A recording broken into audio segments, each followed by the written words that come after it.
Hello friends, welcome back to my channel. ಇವತ್ತಿನ ಈ ವಿಡಿಯೋದಲ್ಲಿ 40 ಸೈಜ್ ನ ಬ್ಯಾಕ್ ನೆಕ್ ಡಿಸೈನ್ ನಿಮ್ ಜೊತೆ ಶೇರ್ ಮಾಡ್ತಾ ಇದ್ದೀನಿ. ಇದು ಬೋಟ್ ನೆಕ್ ಆಗಿರುತ್ತೆ.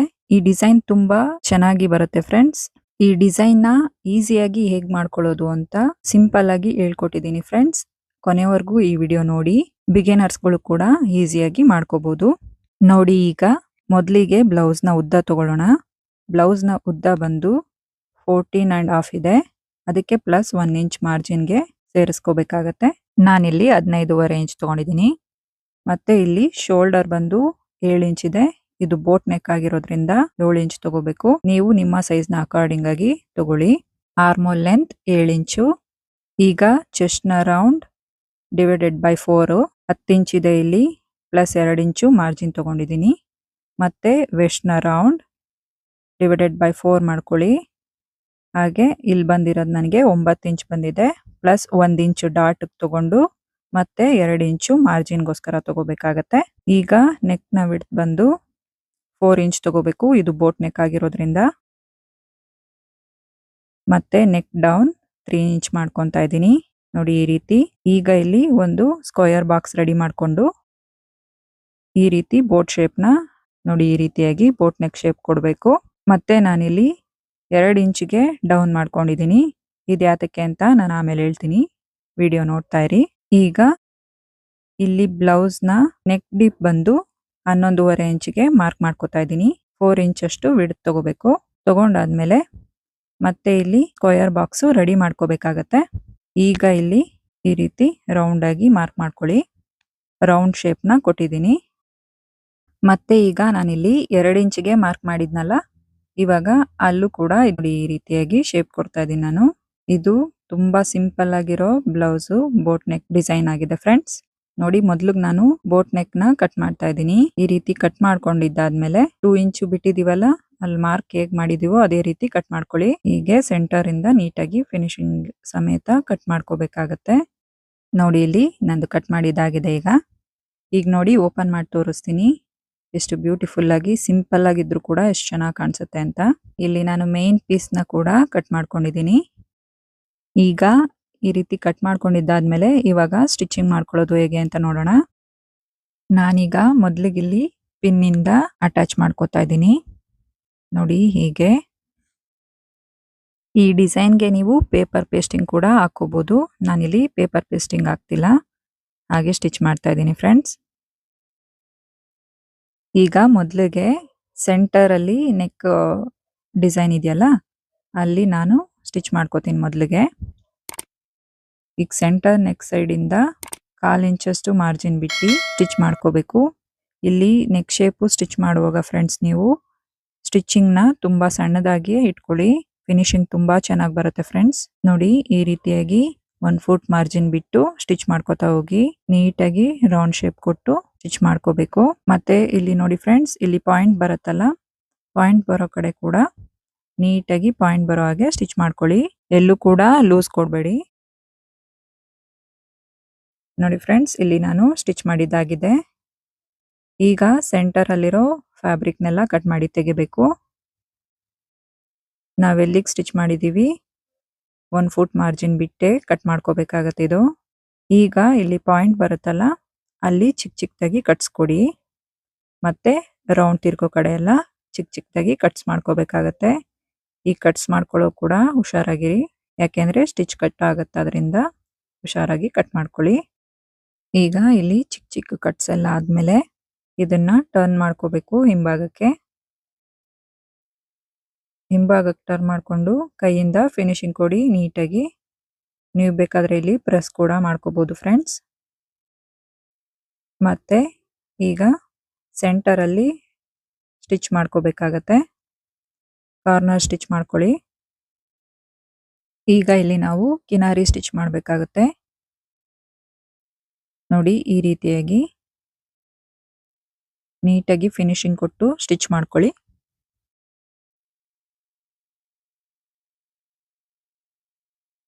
ನಾನೀಗ ಇದೇ ರೀತಿಯಲ್ಲಿ ಪೂರ್ತಿ ನೆಕ್ ಕೂಡ ಸ್ಟಿಚ್ ಮಾಡ್ತಾ ಇದ್ದೀನಿ.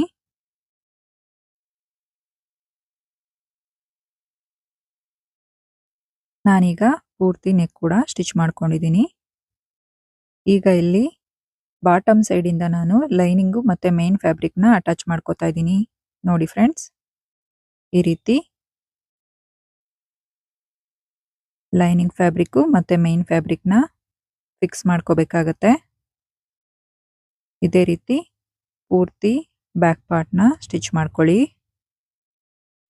ಈ ರೀತಿ ಸ್ಟಿಚ್ ಮಾಡಿದಾದ್ಮೇಲೆ ಈಗ ಎಕ್ಸ್ಟ್ರಾ ಇರೋ ಫ್ಯಾಬ್ರಿಕ್ನೆಲ್ಲ ಕಟ್ ಮಾಡಿ ತೆಕ್ಕೋಬೇಕು. ನೋಡಿ ಈ ರೀತಿಯಾಗಿ ಎಕ್ಸ್ಟ್ರಾ ಇರೋ ಫ್ಯಾಬ್ರಿಕ್ನೆಲ್ಲ ಕಟ್ ಮಾಡಿ ತೆಗೀರಿ. ಈಗ ಇಲ್ಲಿ ಬೋಟ್ ನೆಕ್ ಸೈಡ್ ಕೂಡ ಇದೇ ರೀತಿ ಕಟ್ ಮಾಡ್ಕೋಬೇಕಾಗತ್ತೆ. ಈಗ ಇಲ್ಲಿ ನಾನು ಎಕ್ಸ್ಟ್ರಾ ಇರೋ ಪೀಸ್ನೆಲ್ಲ ಕಟ್ ಮಾಡಿ ತೆಗ್ದಿದ್ದೀನಿ.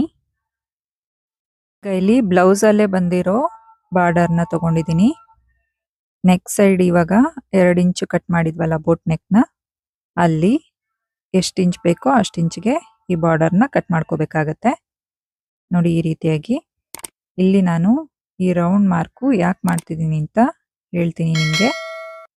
ಮೊದಲಿಗೆ ಈ ವಿಡಿಯೋನ ಪೂರ್ತಿಯಾಗಿ ನೋಡಿ. ಈ ರೀತಿ 2 ಕಡೆ ಟ್ರೇಸ್ ಮಾಡ್ಕೋಬೇಕಾಗತ್ತೆ.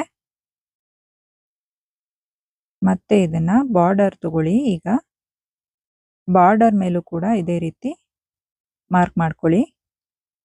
ಈಗ ಮಾರ್ಕ್ ಮಾಡಿಕೊಂಡು ಚಿಕ್ಕದಾಗಿ ಟಕ್ಸ್ ಮಾಡಬೇಕಾಗತ್ತೆ ಫ್ರೆಂಡ್ಸ್. ಇಲ್ಲಿ ನೋಡಿ ಈ ರೀತಿ 1 ಫುಟ್ ಮಾರ್ಜಿನ್ಗಿಂತನೂ ಕಮ್ಮಿಯಾಗಿ ಹಿಡೀರಿ. ಈ ರೀತಿಯಾಗಿ ಹಿಡಿಯೋದ್ರಿಂದ ರೌಂಡು ನೀಟಾಗಿ ಬರುತ್ತೆ ಫ್ರೆಂಡ್ಸ್. ಈಗ ನಾನು ಮಾರ್ಕ್ ಮಾಡಿದ ಕಡೆ ಎಲ್ಲ ಟಕ್ಸ್ ಹಿಡ್ದಿದ್ದೀನಿ ಫ್ರೆಂಡ್ಸ್.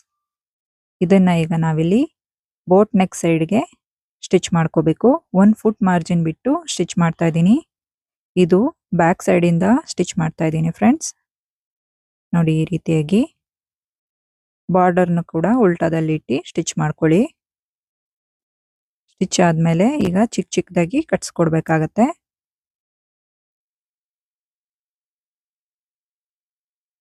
ಈಗ ಇಲ್ಲಿ ನಾನು ಬಾರ್ಡರ್ ಮೇಲೆ ಸ್ಟಿಚ್ ಮಾಡ್ತಾ ಇದ್ದೀನಿ. ಇದೇ ರೀತಿ ನೆಕ್ ಪೂರ್ತಿ ಸ್ಟಿಚ್ ಮಾಡ್ಕೊಳ್ಳಿ. ಮತ್ತೆ ಈಗ ಇದನ್ನ ಈ ರೀತಿ ಹಿಂಭಾಗಕ್ಕೆ ಟರ್ನ್ ಮಾಡಿ, ಅಂದರೆ ಇದು ರೈಟ್ ಸೈಡ್ ಬರುತ್ತೆ. ಟರ್ನ್ ಮಾಡಿ ಕಿನಾರಿ ಸ್ಟಿಚ್ ಮಾಡ್ಕೋಬೇಕು. ನೋಡಿ ಈ ತರ. ಮತ್ತೆ ಈಗ ಒಂದು ಸೈಡು ಫೋಲ್ಡ್ ಮಾಡ್ಕೋಬೇಕು.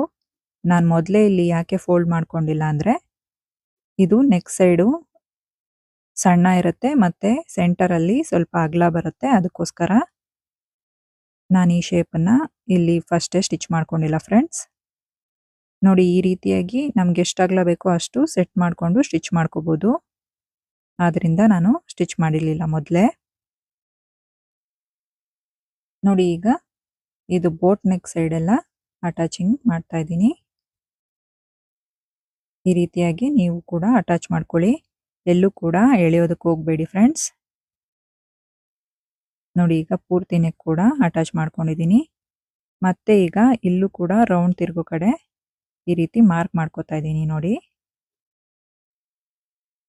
ಇದು ರೌಂಡ್ ನೆಕ್ಗೆ ಬಾರ್ಡರ್ ಕೊಡೋದಕ್ಕೆ ತುಂಬ ಈಸಿ ಈ ಟಿಪ್ಸು. ನೀವು ಒಂದ್ಸತಿ ಫಾಲೋ ಮಾಡಿ ನೋಡಿ, ನನಗೆ ಕಮೆಂಟ್ ಮಾಡಿ ಹೇಳಿ ಫ್ರೆಂಡ್ಸ್. ಈಗ ನಾನು ಮತ್ತೆ ಬಾರ್ಡರ್ ತಗೊಂಡಿದ್ದೀನಿ. ಆ ಬಾರ್ಡರ್ನ ಈ ರೀತಿ 2 ಸೈಡ್ ಕೂಡ ಸ್ಟಿಚ್ ಮಾಡ್ಕೋತಿದ್ದೀನಿ ಮೊದಲಿಗೆ.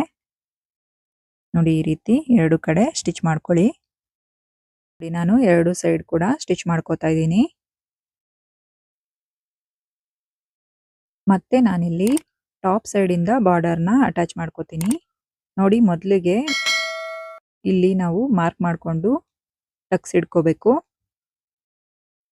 ನೋಡಿ ಈ ರೀತಿ ಟಕ್ಸ್ ಹಿಡ್ದಿದ್ದಾದ್ಮೇಲೆ ಇಲ್ಲಿ ಟಾಪ್ ಸೈಡಿಂದ ಮೊದಲಿಗೆ ಬಾರ್ಡರ್ನ ಅಟ್ಯಾಚ್ ಮಾಡ್ತಾ ಇದ್ದೀನಿ ನಾನು. ನೋಡಿ ಈ ರೀತಿ. ಈಗ ರೌಂಡ್ ನೋಡಿ ಎಷ್ಟು ನೀಟಾಗಿ ಬರ್ತಿದೆ ಅಂತ ಫ್ರೆಂಡ್ಸ್. ಇದೇ ರೀತಿ ಪೂರ್ತಿ ನೆಕ್ ಕೂಡ ಸ್ಟಿಚ್ ಮಾಡ್ಕೊಂಡಿದ್ದೀನಿ.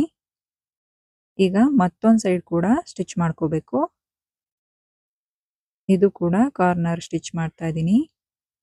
ಇದನ್ನು ಕೂಡ ಈಗ ಬಾರ್ಡರ್ ಮೇಲೆ ಸ್ಟಿಚ್ ಬರೋ ಹಾಗೆ ಸ್ಟಿಚ್ ಮಾಡ್ಕೊಳ್ಳಿ. ಫಿನಿಶಿಂಗ್ ತುಂಬ ಚೆನ್ನಾಗಿ ಬರುತ್ತೆ ಫ್ರೆಂಡ್ಸ್ ಈ ಡಿಸೈನ್ದು.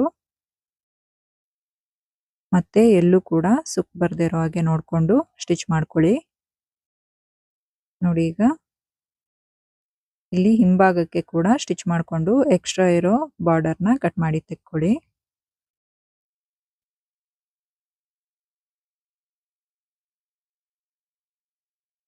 ಮತ್ತೆ ಸೆಂಟರ್ಗೆ ಕಟ್ ಮಾಡಿಕೊಂಡು ಇದು ಬ್ಯಾಕ್ ಡಾಟ್ ಹಿಡಿಬೇಕಾಗತ್ತೆ. ನೋಡಿ ಹೀಗೆ ಅರ್ಧ ಇಂಚಷ್ಟು ಅಗಲ 4 ಇಂಚಷ್ಟು ಉದ್ದ ಬ್ಯಾಕ್ ಡಾಟ್ನ ಹಿಡಿತಾ ಇದ್ದೀನಿ. ಇದೇ ರೀತಿ ಎರಡು ಕಡೆ ಕೂಡ ಡಾಟ್ ಹಿಡ್ಕೊಳ್ಳಿ.